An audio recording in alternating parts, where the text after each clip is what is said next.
True, nervous. Very, very dreadfully nervous I had been, and am. But why will you call me mad? The disease had sharpened my senses, not destroyed, not dulled them. Above all was a sense of hearing, acute.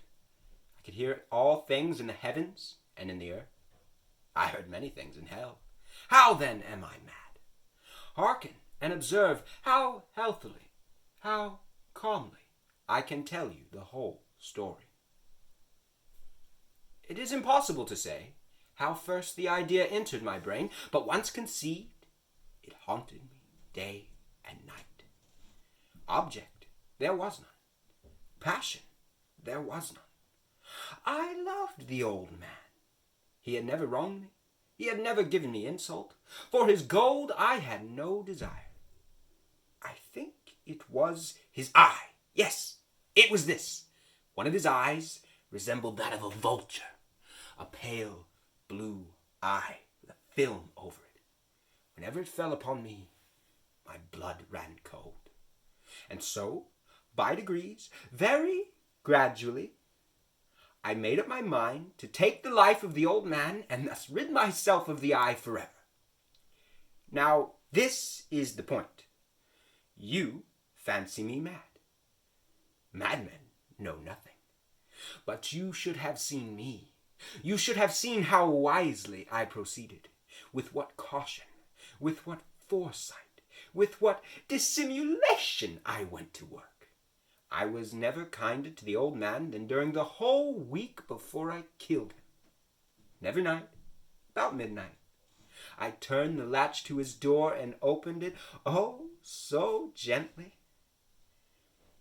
And then, when I had made an opening sufficient for my head, I put in a dark lantern, closed, all closed, so that no light shone out, and then I thrust in my head.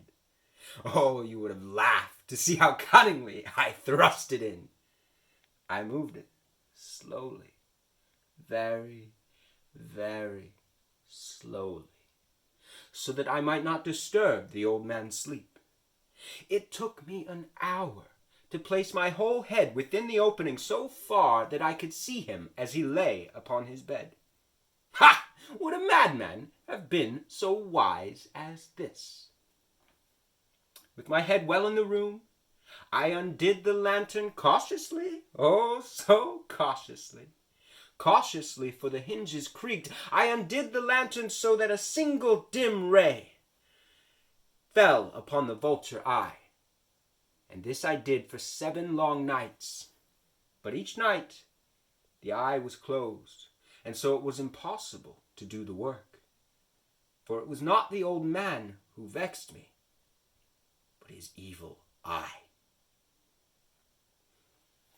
Upon the 8th night, I was more than usually cautious in opening the door.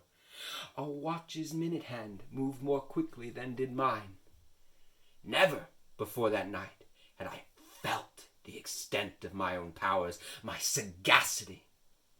I could scarcely contain my feelings of triumph to think that there I was, opening the door little by little, and he not even to dream of my secret deeds or thoughts.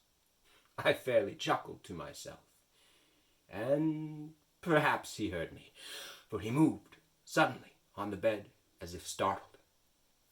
Now you might think that I drew back, but no. His room was as black as pitch, and I was shrouded in darkness. Because the shutters had been closed fast for fear of burglars, I knew he could not see the opening of the door, and I kept pushing on it steadily, steadily. With my head well in the room, I was about to open the lantern when my thumb slipped and the old man sprang up, crying out, "Who's there?" I kept quite still and said nothing. For an hour I did not move a single muscle, and he did not lie down. He was still sitting up, listening, as I have done, night after night, hearkening to the death watches in the walls. After I'd waited a long time, I resolved to open the lantern just a little crevice. So I opened it, and a single thin ray fell upon the vulture eye, shooting out like a spider's thread. And the eye was open, wide, wide open, and I grew furious as I gazed upon it. I could see it in perfect distinctness, all a pale blue, with a hideous veil over it that put a chill to the very marrow of my bones. And then I heard a sound, a low, dull, quick sound, like a watch enveloped in cotton. I knew that sound all too well. It was the old man's beating heart, and it only increased my fury like the sound of a war drum. But I remained calm and still, while the old man's heart grew louder and quicker and quicker and louder. And I thought to myself, surely it will burst, and then his neighbors, oh, his neighbors, they will hear it. So, with a shout, I threw open the lantern, and I ran into the room, and the old man screamed, but only once. And then I dragged him to the ground, and I pulled his heavy bed on top of him, and then I listened and smiled as his muffled heartbeat ceased.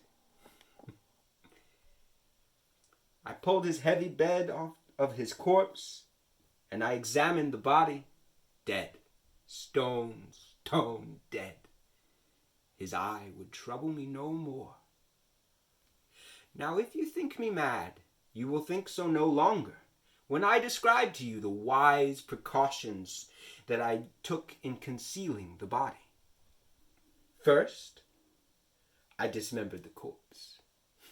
I cut off the head, and then the arms, and then the legs. Then I removed 3 floorboards from the floor, and I buried the remains underneath.